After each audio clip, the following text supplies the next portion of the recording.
Good morning, good afternoon, good evening. That is Jack. I'm Conrad. This is the 45 Week 15 wrap-up, Boxing Weekend wrap-up. Some belated Christmas gifts for some of these clubs. Get a little bit of unexpected results, as well as some coal in some stockings for clubs who would have expected to have done better than they did this weekend. Starting up, Leicester and Man United. Rashford probably going to want some of those chances back. Overall, looked pretty good. Bruno Fernandes, brilliant as ever. United's defense really let them down. Leicester were there to capitalize. There was a statistic somewhere that since Bruno Fernandes' arrival in Manchester, he has now been involved in just over half of their goals, 31 of the 60. Mm-hmm. That's insane. That's not good for United, I don't think, in the long term, because we've talked about they are kind of this cult of one personality, if you will. They rely on individual brilliance a little bit too much, but look, Leicester did enough with the chances that they got. The blistering opener from Barnes, courtesy of the Maguire falling down clearance and the Bruno Fernandes, his lone blemish really in this match, giving up that goal for Barnes. Then Vardy, again, I don't know what is a deflection, what's an own goal. It wasn't really an own goal. It was a deflection. I think it should have been to Vardy. It was definitely a bit of a harsh own goal. But I think that this match really typified Man United. Poor to close out matches they should be doing. Defensive lapses, reliance on really individual talent. And I don't want to say poor coaching, but there wasn't a lot of tactical brilliance displayed from Ole Gunnar Solskjaer in this match. Neither from Brendan Rodgers. It was kind of a poor performance altogether. Just go roll the ball out there and go kick it around. I think Bruno Fernandes, I don't want to say it's a bad thing that they're so reliant on him. It's definitely something that you don't want to be rely on that for so much. If he's not fit, you have a problem. Exactly. But I think that he's one of those players where almost a Cristiano Ronaldo, his Portuguese counterpart, he's just magically fit somehow. You don't know how he does it. He just recovers very quickly compared to some other players. And if he's able to keep up that same production but get more from elsewhere, United have a phenomenal team. And he's exactly what the number 10 should be in this modern game of football. The Mesut Ozils of the world are kind of pushed out because not as good in the press, not as aggressive on the ball, not as direct. And one of the things that Fernandes is best at is being incredibly, incredibly direct to a fault. He got a little cute in one moment, and that caused them to Leicester open up their game, their tally with a great Barnes strike. Poor close down. Beautiful From McTominay and Maguire. There was mistakes elsewhere, and I think that the big thing for United is, we saw today, we'll talk about it a bit later, but Liverpool dropping points to West Brom. This league is for the taking if someone can be kind of consistent. But it's shaping up to be a really great race, and there's a lot of teams who we can still say that their name is in the hat. So it's very exciting in that regard, especially Leicester and Man United will both say, we have positives to take away. Leicester were able to get some goals on the break. They were a bit more open than they would like to be, and it's been almost a year since Bruno Fernandes signed for Manchester United. And teams still don't just have someone holding his hand, man-marking him across the entire field. Technical foul all the time. Make an entire systematic change to deal with him because he is so brilliant by himself. And if you're able to neutralize him, then you have a better chance. But if you're not able to neutralize him, you have almost no chance. If he's not going to create for himself, he's going to create for somebody else. Exactly. He's just unbelievable. Yeah, I think he is, on present form, better than Kevin De Bruyne. Would I take him over De Bruyne? No. Probably not. Yeah, but I agree. I would say that right now he is carrying Man United, as anybody in which the league. De Bruyne, maybe his time at Wolfsburg, has he ever really carried a side? It's tough to say he's done it at the level Fernandes has done with this United team. He hasn't had to either. It's an interesting contrast, but the City are much deeper talent-wise. I think Bruno Fernandes is one of the only players in world football that could walk into pretty much any club in the world and be a first-team player. Yeah. Regardless of system, he could go there, and he would be talented enough to play. You could find a way to slot him in, regardless of who else is already there. Leicester third on 28. They travel to Crystal Palace tomorrow. Both those clubs on that quick 48-hour turnaround. United are fourth on 27. They are home to Wolves on Tuesday. Looks to be an interesting match. Another quick turn. These matches, quick two-day turns, crazy. Next up, Aston Villa and Palace. Villa are really good. They have a look about them. Grealish and Watkins were fantastic, even with Watkins being either unlucky or poor finishing, depending upon which side of the Villa fence you sit on. But when you can dominate with 9 outfield players for the length of time that Villa did after Mings going off with the second yellow in the 45th, 46th minute, but we're gonna see who Villa are in the next 4 matches, right? They've got Chelsea tomorrow, followed by United, Tottenham, and then Everton. And how much can they add to that? Best start since 98-99? Who knows? But playing like this, I like their chances. Can't say the same thing about Palace, who have now given up 10 goals in their last 2. Zaha is better than his supporting cast by a mile. Etse is coming up. He's full of potential, but he's not enough. He's just being let down by that club. Hodgson, he says he isn't worried. Once again, the headphones fall. Jump scare repeatedly. But away from the microphone, it's hard to imagine that he's going to want to stay on the front foot given the way they're conceding goals. Mm-hmm. And they've kept 1 clean sheet, and that was on the very first day of the season against Southampton. Yeah. I really don't understand Palace's performance against Aston Villa. They are one of the best defensive sides in the league. Simple as that. No Mings against Chelsea. It'll be interesting to see how they deal with losing him. I'll start with the bad for Crystal Palace before I go talk about how good Aston Villa are. They are between the matches against Liverpool and Villa. Against Liverpool, they didn't allow too many great chances. Liverpool just overperformed their XG by a ridiculous amount, while Villa created a lot of chances, 4.8 XG. It's an enormous number. I don't think I've seen a number higher than that. I'm sure there has been one, but I haven't seen one higher than that this season in an individual match. They created so many chances, deserved this match 100%, and I think it comes down to Ollie Watkins. I'm kind of getting away from Palace a bit, but I think the big issue for them is they have talent individually, Zaha, Etse, but they just don't have enough structure. You think about there's not enough to feed those guys up front. Exactly, and you think about Sam Allardyce. Talking about the West Brom game again. We're very excited to talk about that one, clearly. They have a very clear shape very early on in his reign. Hodgson, they don't have a great tactical shape, don't have a great defensive shape. They're kind of just average to below average in both areas. Kind of like Arsenal with nothing really strong in the middle. Despite having some world-class players, borderline world-class players. Don't want to jump the gun for Etse or Zaha yet. He's on the way, I think. For Villa, though, they are incredibly good. You have one of the best goalkeepers not in the world, I should In England, he's a good keeper. One of the best goalies. Is he going to be able to keep Heaton out when he comes back, though? That will be interesting as well. They've got a really great kind of core to their squad. You mentioned it with Barkley, with McGinn. Barkley's been out for the Mings, and they haven't had Barkley for several weeks. They've got Matty Cash. I like him a lot since they brought him in.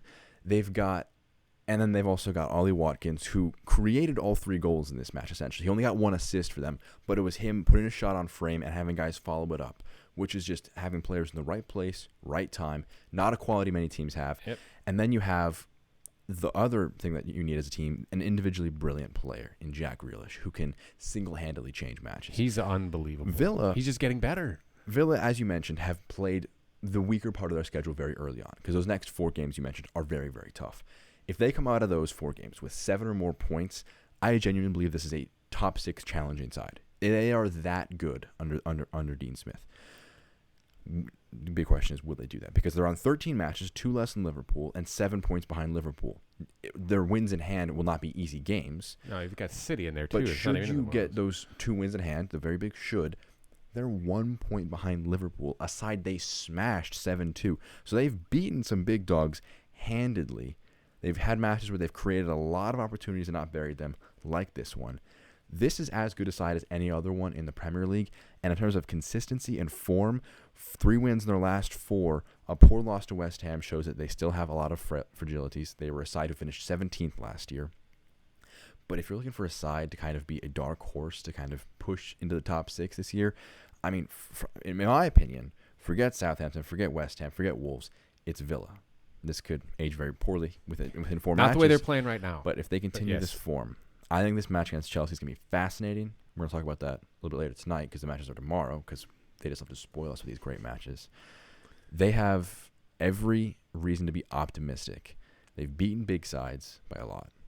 They've beaten smaller sides by a lot. And they have one of the best defenses in all of England. A lot of positivity for Aston Villa. Not a lot for Crystal Palace. And that speaks harshly on them because they've been in the Premier League so much longer than Villa. They should have more than Villa. But that's because Villa are better organized, have a better coach, and they've also got the best player on the field in this match, and that was Jack Grealish, who was superb as always. Yeah. Villa 7th on 25 points, right at the top with those. I mean, another point, they're in the top 4, and they're, again, those 2 matches in hand that you mentioned. 1 win, the joint third. They've got Chelsea at Stamford Bridge tomorrow.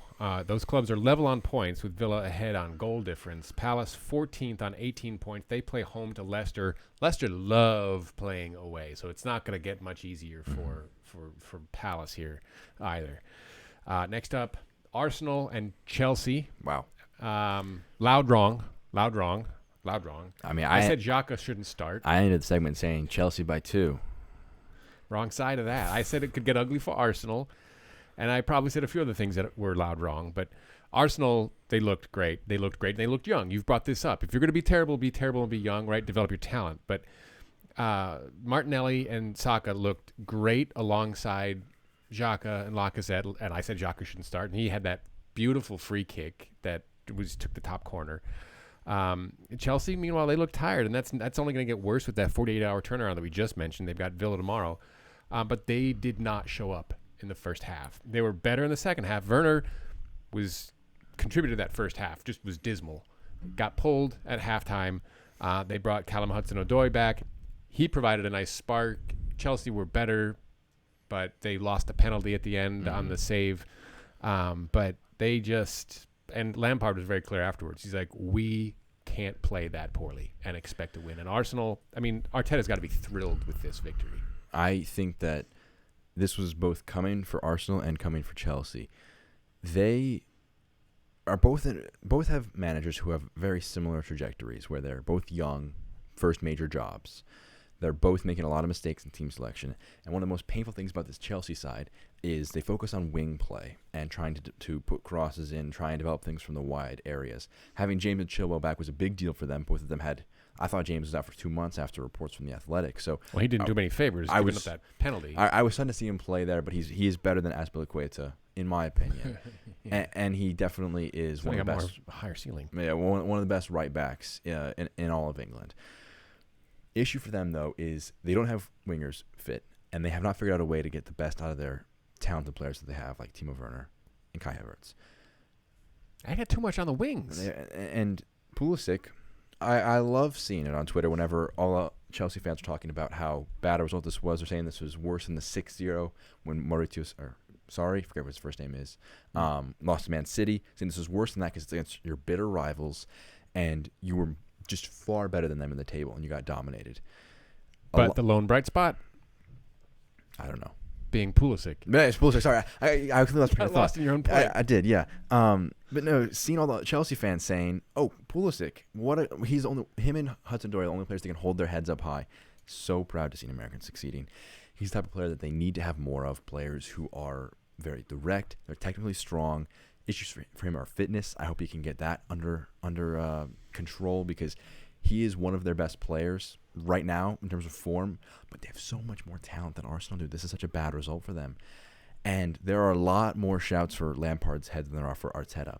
Which is dumb. I don't think that's dumb at all. You consider how much you've spent, yeah, how much you've given up in terms of the net. Abramovich but to expect that to turn around that quickly. It's not they spent 0 last year. It's not a case of turnaround. It's a case of... You got to bid those guys in. That's not easy. You're still having poor performances. With no preseason. There is very little tactical identity to this Chelsea side. Arsenal have a better defensive shape, and in this match, they finally converted their chances. Arteta was very right in saying that if they re-simmed the exact same matches over and over the past few weeks, the odds are they would win more than the opponents would win. They are not a relegation threat. They're not going to get. They are a low mid-table side with this current amount of talent.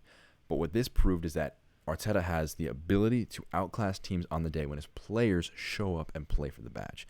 Having likes of Martinelli and Saka play, that's the best youth duo, I think, under 20 in the world.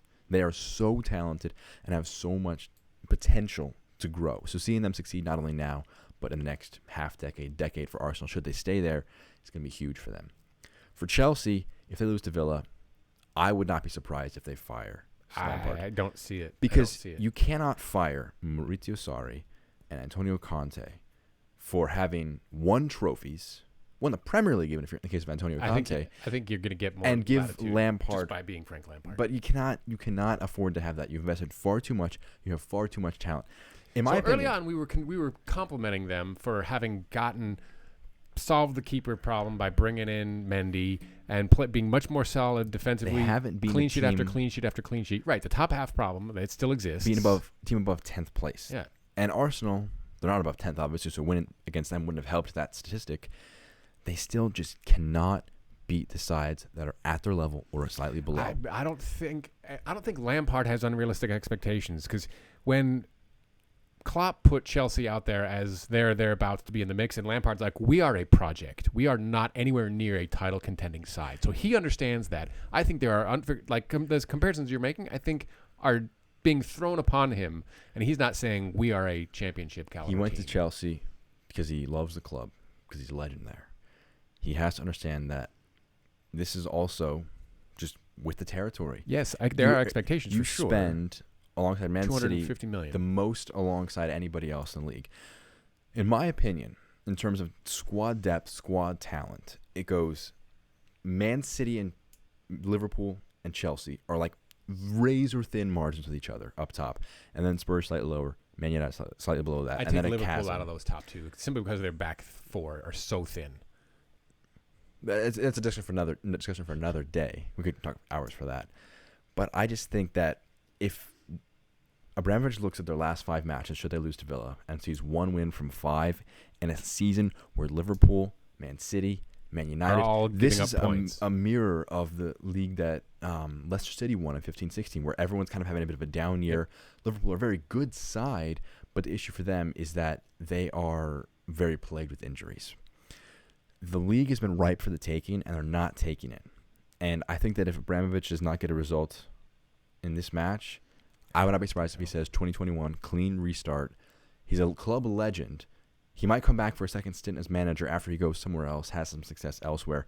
He's just very tactically shown he's willing to do that. and managerially naive. He invested far too much money to have sympathy and have, I guess, a soft spot for a club legend. It would be very harsh to sack him for a Villa loss. Well, we'll get into that in the preview. Arsenal very good, Chelsea very bad. On the flip side, though, to wrap things up, if they beat Villa, these questions go away, and I think it's a bad time for them to be playing Villa. It is a very bad time for them to be playing Villa.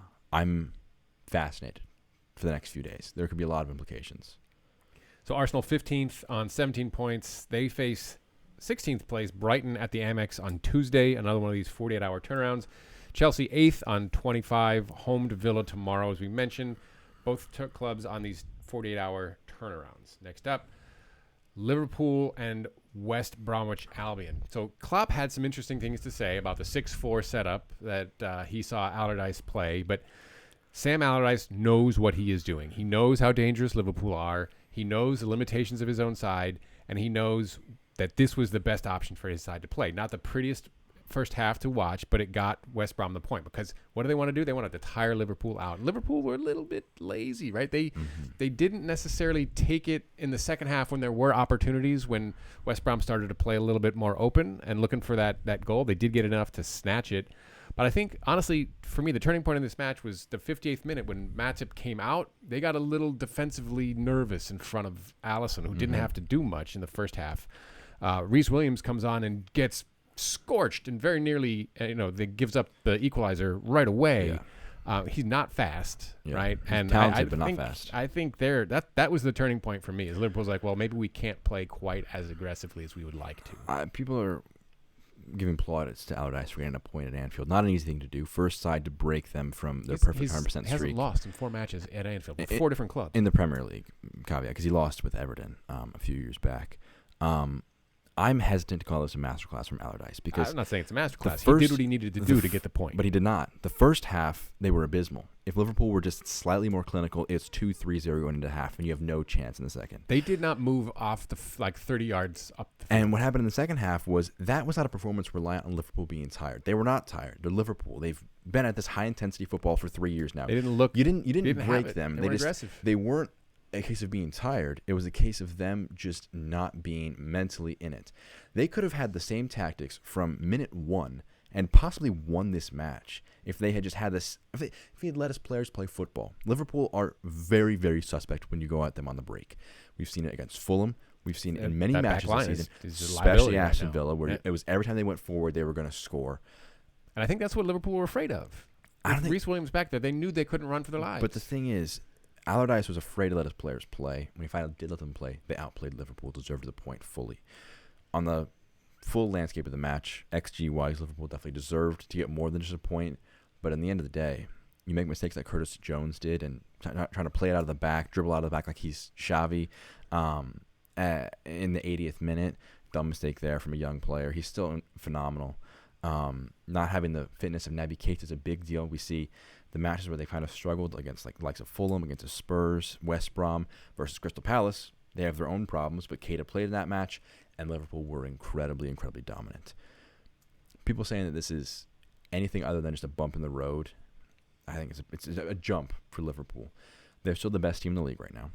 They are head-to-head, can beat anybody in the world when they show up.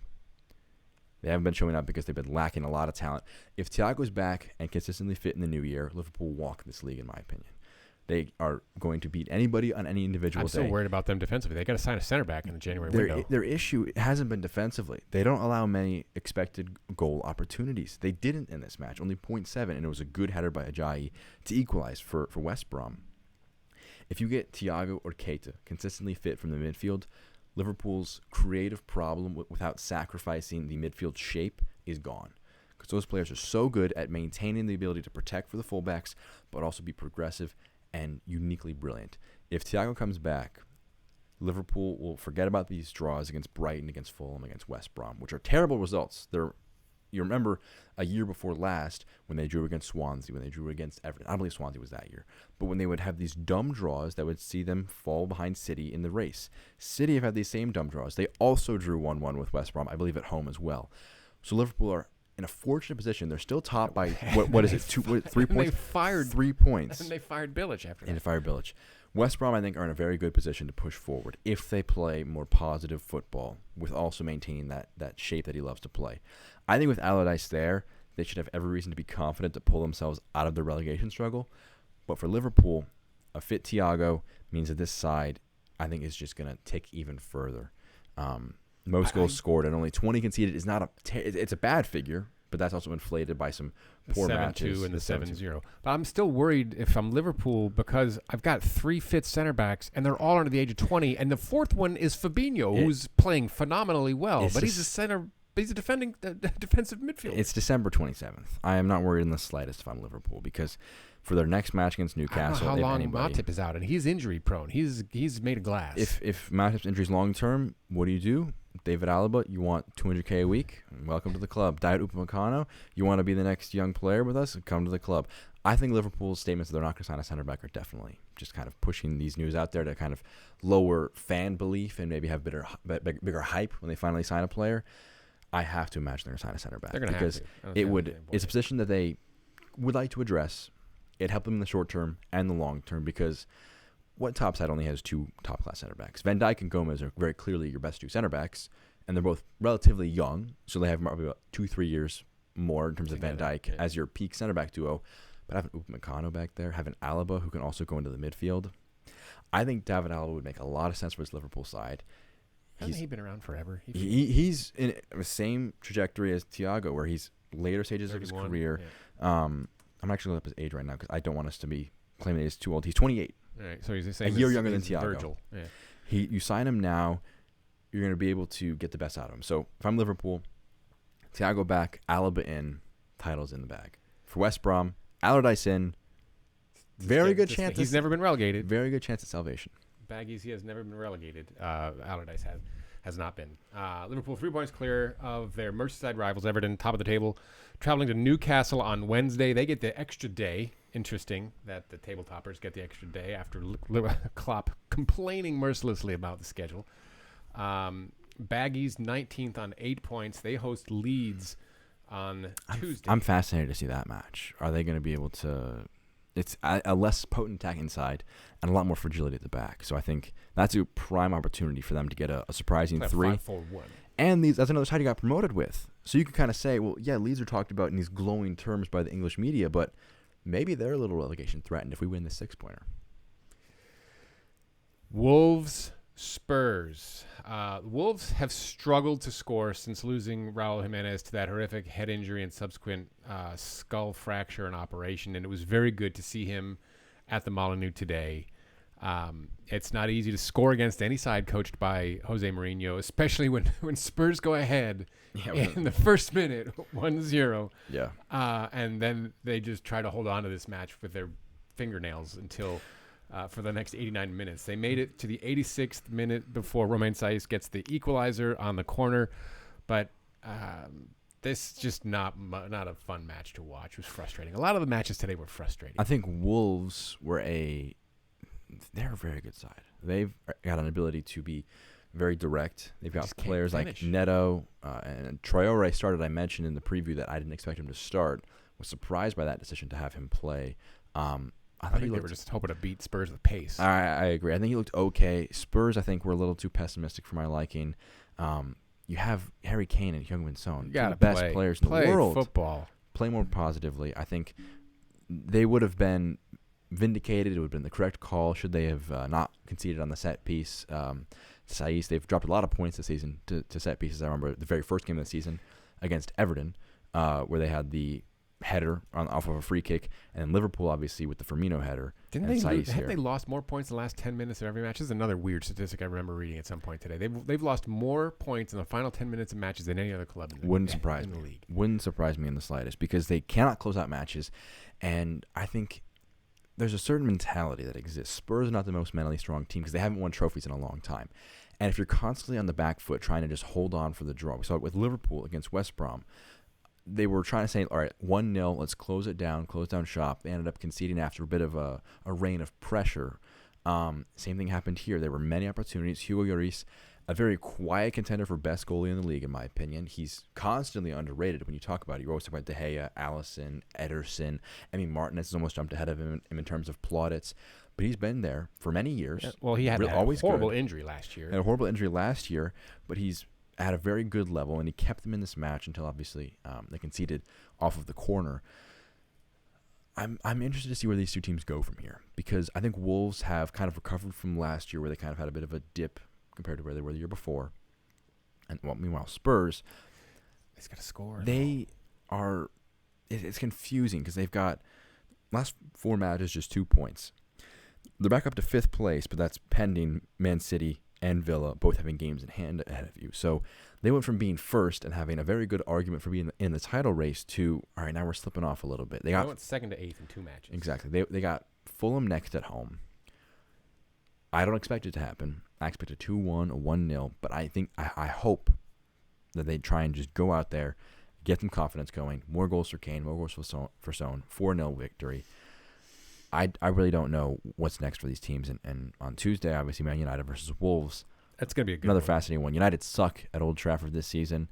Wolves, their home form's been great. Away from home, a bit more shaky. It's very interesting to see where these teams go next. 11th on 21 for Wolves. Tuesday at Old Trafford and United, to your point. Mm-hmm. Spurs 5th on 26 points, just 5 points ahead of this Wolves team. So 5th to 11th, 5 points. They will look to get back to winning form at home against Fulham on Wednesday. I think they've got to open it up. I agree. They can't. Just to give this team some confidence. Let them run a little bit. That'll do it for us. Didn't change. Oh, look at that. I don't have an ending slide. I pulled that ending slide up when I noticed that it was next, but it didn't update. So we should edit. Look for us on the Twitter at the45, Jack Conrad. This has been the 45. Please let us know what you think in the comments, and as always, please do subscribe. We appreciate it. Thanks all. Take care now.